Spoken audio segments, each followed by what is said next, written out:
Get ready for the dictation in 3, 2, 1, start.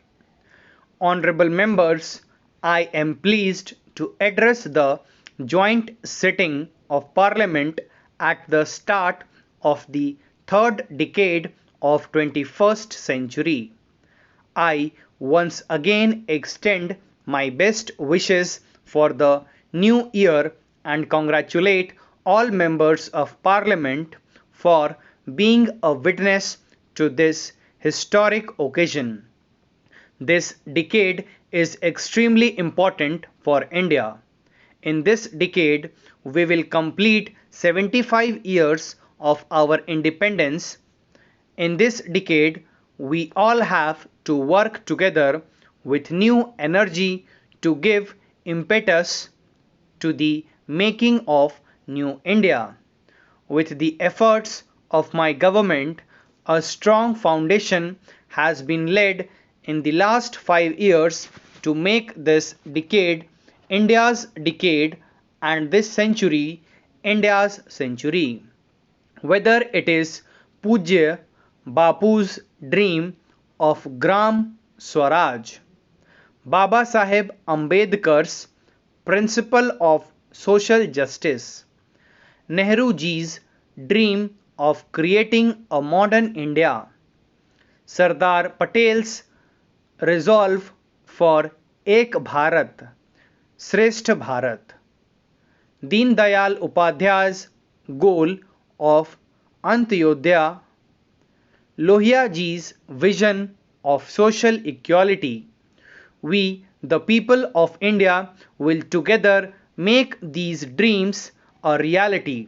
Honorable members, the Constitution of India is the guiding light for all of us in fulfilling these dreams.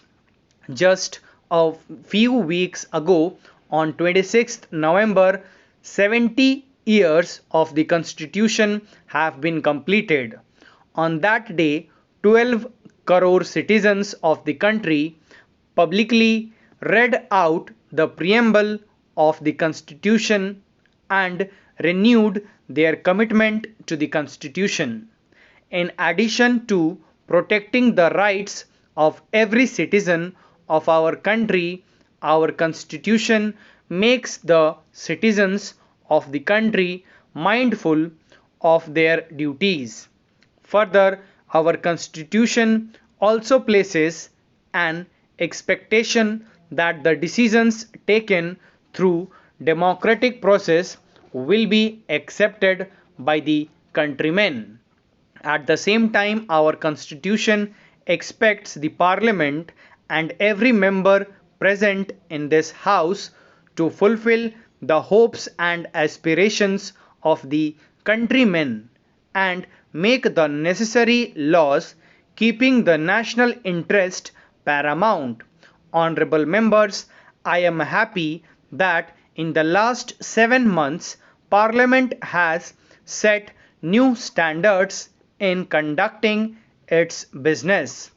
The performance during the first session of this Lok Sabha has set a new record in the last 7 decades.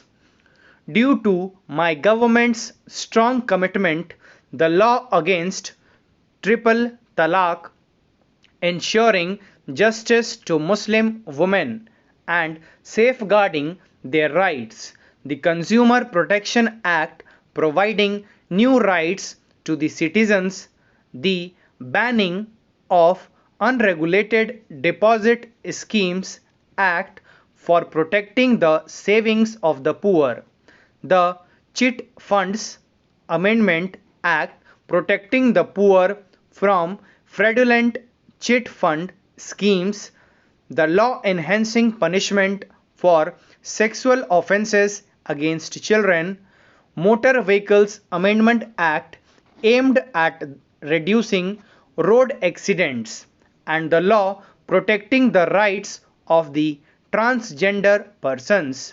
Several such historic legislations have been enacted. I congratulate every member of Parliament for fulfilling this constitutional responsibility. Honorable members, the faith reposed by the people of our country in our democratic institution strengthens the foundation of our democracy. The maturity displayed by the countrymen after the Supreme Court's verdict on Ram Janmabhoomi is also laudable. My government is of the firm view that mutual discussion and debates strengthen democracy. At the same time, any kind of violence in the name of protest weakens the society and the nation. Stop. Thank you.